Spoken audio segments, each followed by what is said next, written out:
इस कहानी में एक ऐसी दुनिया दिखाई गई है जहां इंसान और मॉन्स्टर्स जैसे कि वैम्पायर्स, वेयरवुल्व्स, विचेस और ऐसे ही अन्य जीव एक साथ रहते हैं। कहने को तो वो एक साथ रहते हैं, लेकिन ज्यादातर इंसान इन मॉन्स्टर्स से दूर रहने में ही भलाई समझते हैं। इस कारण इन मॉन्स्टर्स को आउटकास्ट कहा जाता है। कहानी की शुरुआत एक स्कूल से होती है, जहां इस कहानी की अहम किरदार वेंसडे एजुकेशन सिस्टम को कोसते हुए आगे बढ़ रही होती है।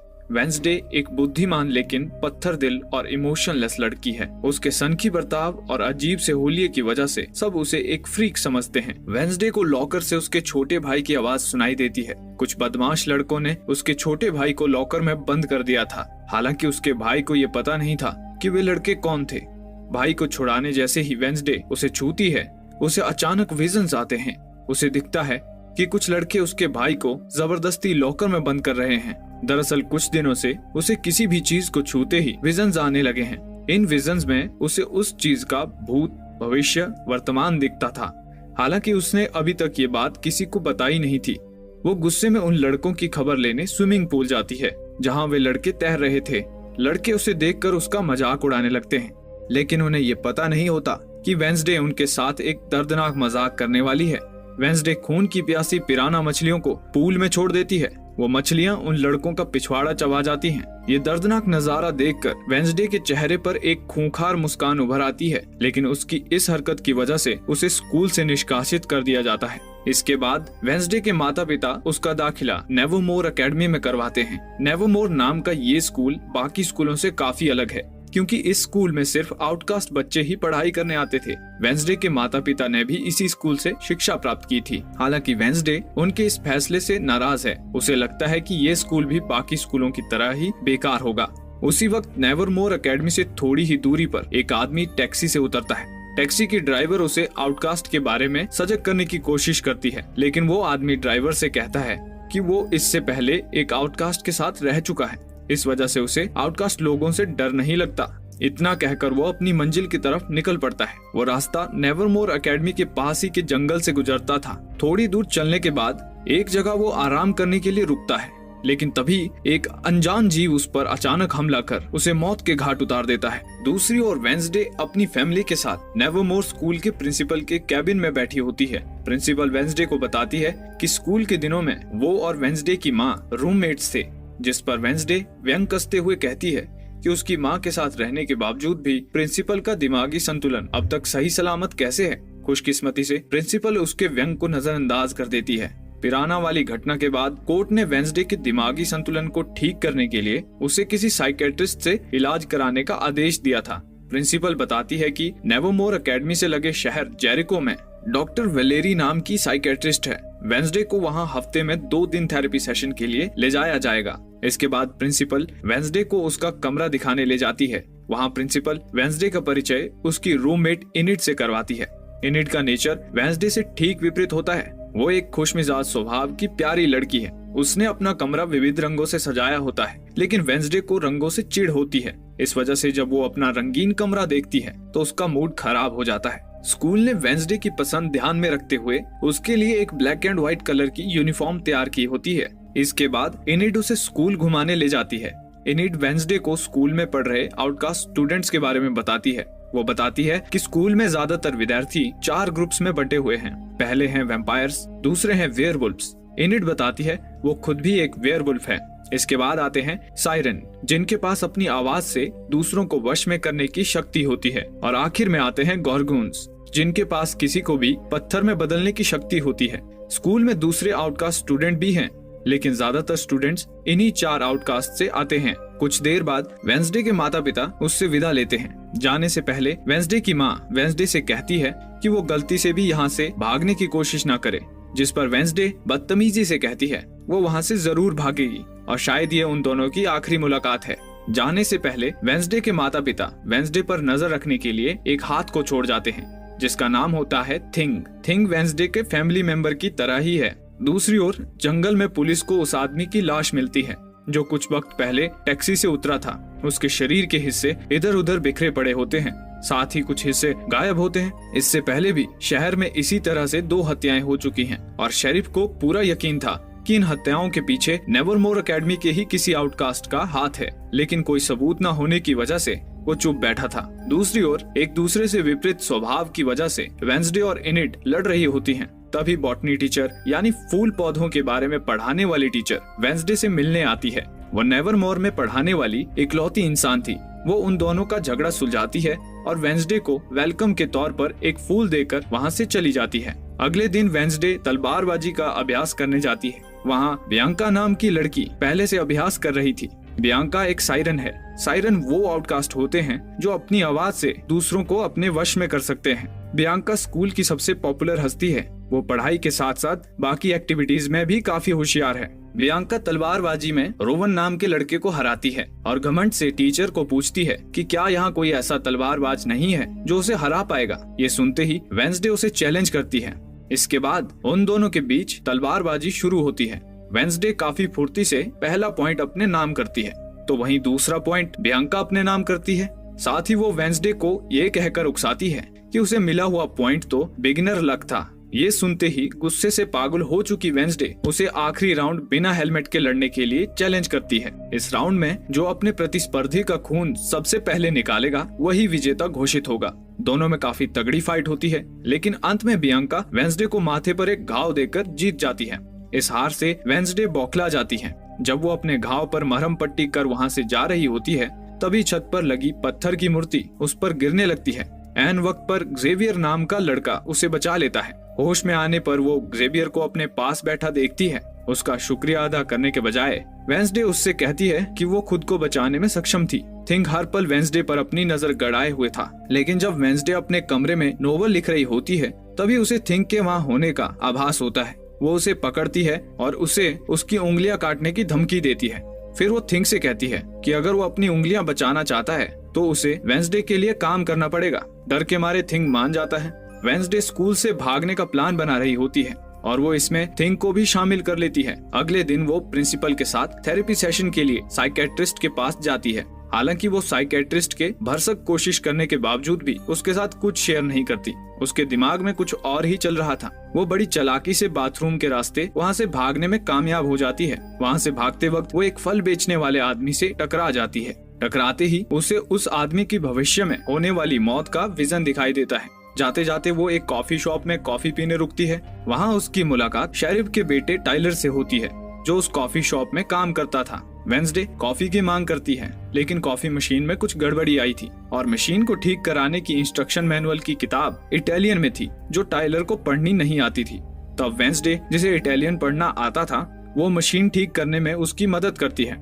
बदले में वो उसे बस स्टैंड तक लिफ्ट देने के लिए कहती है। टाइलर को काम होने की वजह से वो उसे वहाँ थोड़ी देर इंतजार करने के लिए कहता है। तभी कुछ नॉर्मल इंसानी लड़के वहाँ आते हैं और वेंसडे की नेवरमोर की यूनिफॉर्म देखकर उसके साथ बदतमीजी करते हैं। दरअसल शहर में ज्यादातर लोग आउटकास्ट से नफरत करते थे और आउटकास्ट का शहर में आना उन्हें पसंद न था। हालांकि वेंसडे उन लड़कों की पिटाई कर उन्हें अच्छा सबक सिखाती है। तभी शेरिफ और प्रिंसिपल वहाँ आते हैं। शेरिफ वेंसडे का नेम एडम्स है, ये जानते ही उसे कहता है कि उसके पिता को मर्डर के लिए सलाखों के पीछे होना चाहिए था, लेकिन वो पैसों के दम पे खुला घूम रहा है। शेरिफ वेंसडे को चेतावनी देता है कि वो हमेशा उस पर नजर रखेगा।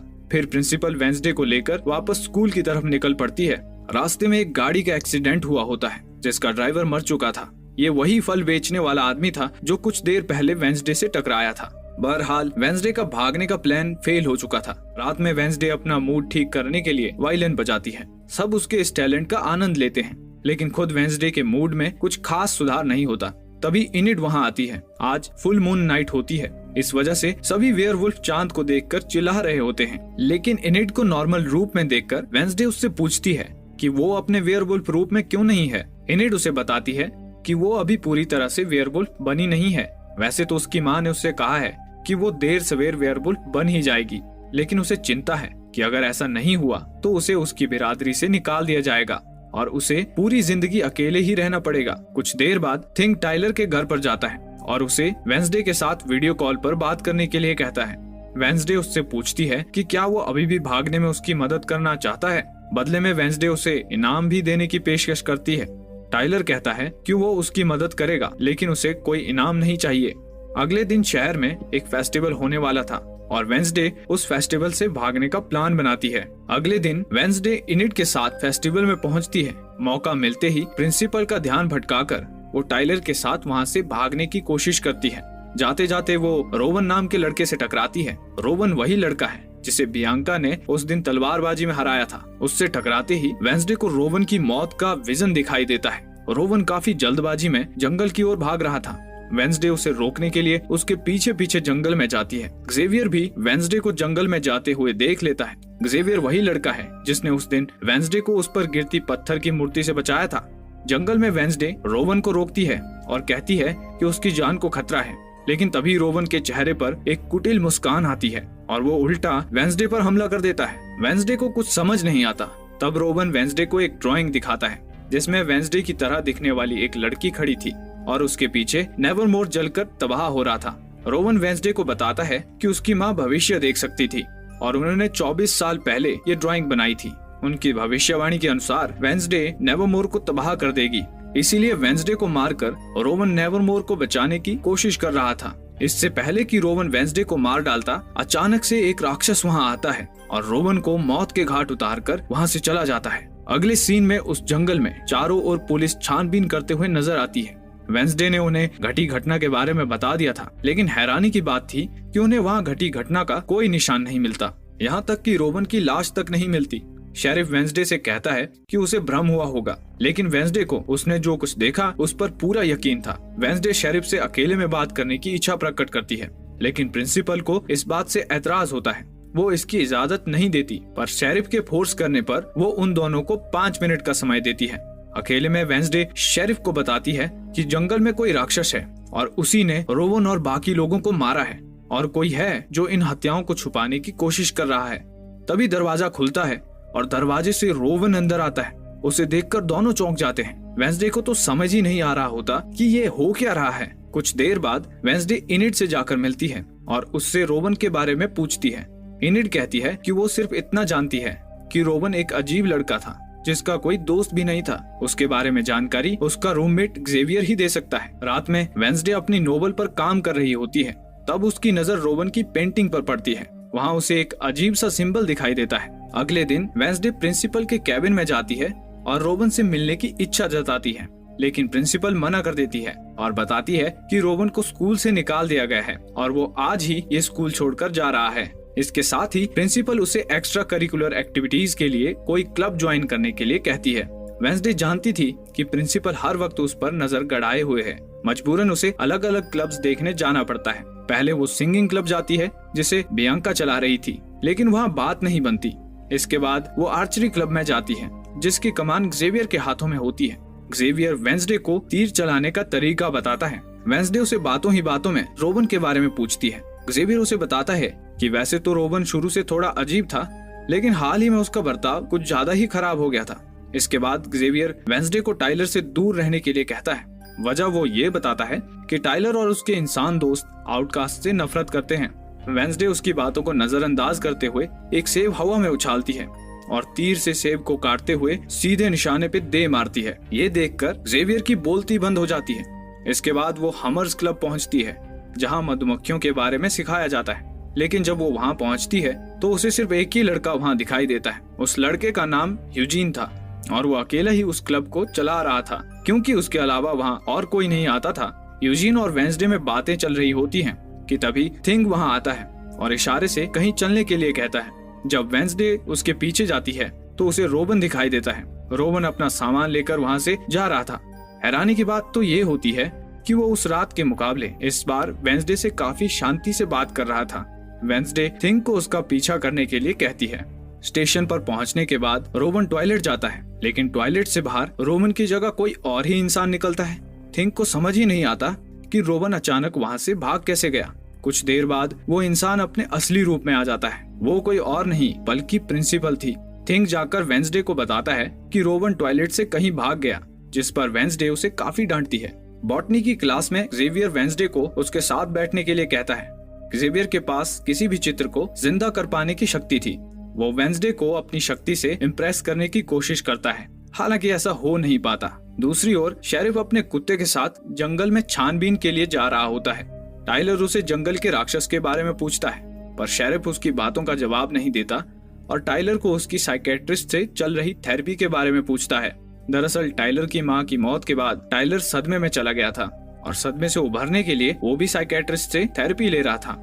टाइलर भी अपने पिता को कुछ भी बताने से इनकार करता है, ये कहकर कि साइकेट्रिस्ट और पेशेंट के बीच हुई बातें गुप्त होती हैं। गुस्से में शेरिफ वहाँ से चला जाता है। उधर प्रिंसिपल का ध्यान भटकाने के लिए वेंसडे हमर्स क्लब में अपनी जगह इनिड को भेजती है और रोवन वाली घटना का सुराग ढूंढने जंगल जाती है। लेकिन जब वो जंगल में छानबीन कर रही होती है तभी कोई उसे अपनी ओर खींच लेता है। वो टाइलर था। टाइलर उसे बताता है कि उसने उसे अपने पिता शेरिफ की नजरों से बचाने के लिए खींचा था। शेरिफ वहाँ अपने कुत्ते के साथ छानबीन कर रहा होता है। टाइलर वेंसडे को बताता है कि वो छुपकर अपने पिता पर नजर रख रहा है।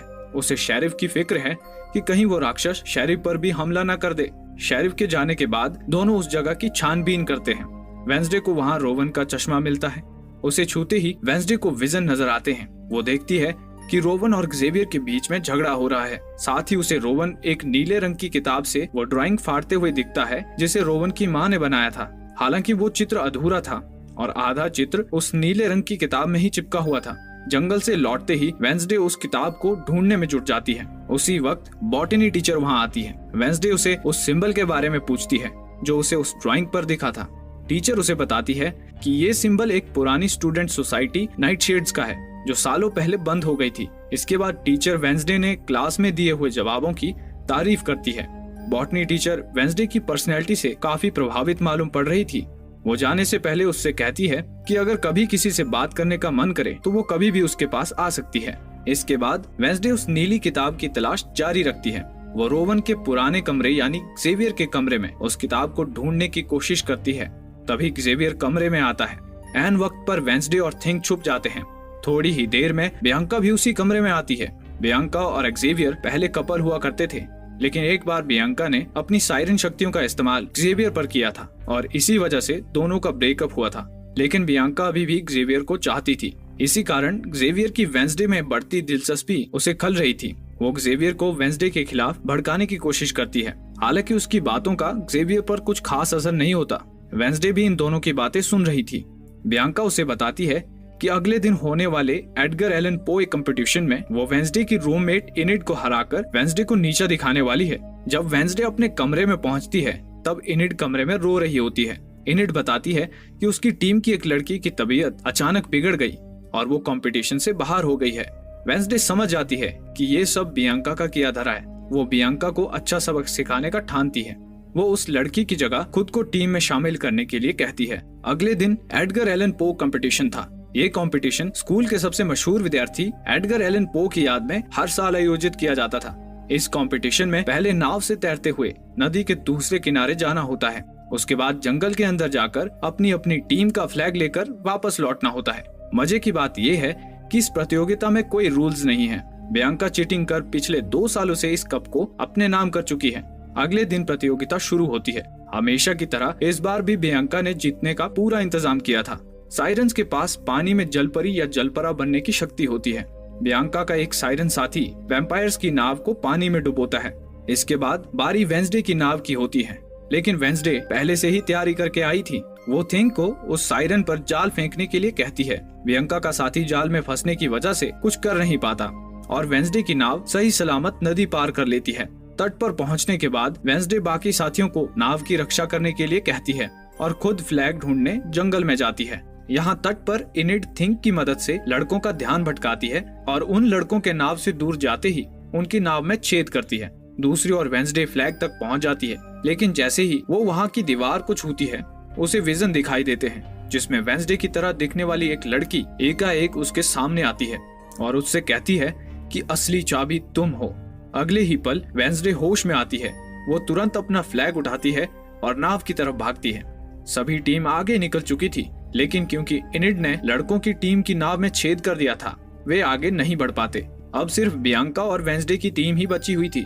वेंसडे अपनी नाव पर लगे भाले लोड करती है और सभी बियांका की नाव में छेद करने उसकी तरफ बढ़ते हैं। लेकिन तभी बियांका का साथी पानी के अंदर से इनकी नाव को दूसरी ओर ले जाने लगता है। ऐन वक्त पर थिंग उसे मुक्का मारकर बेहोश कर देता है। इसके बाद फिर से वेंसडे की टीम बियांका की नाव की तरफ बढ़ती है और उनकी नाव में छेद कर उन्हें प्रतियोगिता से बाहर का रास्ता दिखाती है। आखिरकार वेंसडे की टीम ये प्रतियोगिता जीत जाती है। इसके बाद होता है सेलिब्रेशन, लेकिन वेंसडे को ये सब पसंद नहीं आता और वो सबसे अलग जाकर एक पुतले के नीचे बैठ जाती है। वो पुतला एडगर एलन पो का था। तभी उसकी नजर पुतले ने पकड़ रखी किताब पर पड़ती है। वहाँ उसे वही सिंबल दिखाई देता है जो उस ड्राइंग पर था, लेकिन इससे पहले कि वो कुछ और सोच पाती, वहाँ इनिड आती है और उसे फिर से सेलिब्रेशन में लेकर जाती है। रात होते ही वो फिर से एडगर एलन पो के पुतले के पास जाती है। एडगर एलन पो अपनी पहेलियों के लिए काफी मशहूर थे। वेंसडे पुतले के ऊपर चढ़ती है और पुतले के हाथ में जो किताब होती है उसे देखती है। उसमें एक पहेली लिखी होती है। बुद्धिमान वेंसडे बड़ी आसानी से उस पहेली को सुलझा लेती है और इस नतीजे पर पहुंचती है कि उसे 2 बार चुटकी बजानी है। ऐसा करते ही एक जोर की आवाज के साथ वो पुतला पीछे सरकता है और एक गुप्त द्वार खुलता है। उसके अंदर जाने के बाद वेंसडे को वो नीली किताब भी मिलती है जिसमें रोवन की माँ द्वारा बनाई ड्राइंग थी। वो उस किताब को देख ही रही होती है, तभी अचानक कोई उस पर काला कपड़ा डाल देता है और ये एपिसोड यहीं समाप्त हो जाता है। इस कहानी में और कितने रहस्य खुलने बाकी हैं, जानने के लिए इस कहानी का अगला भाग देखना ना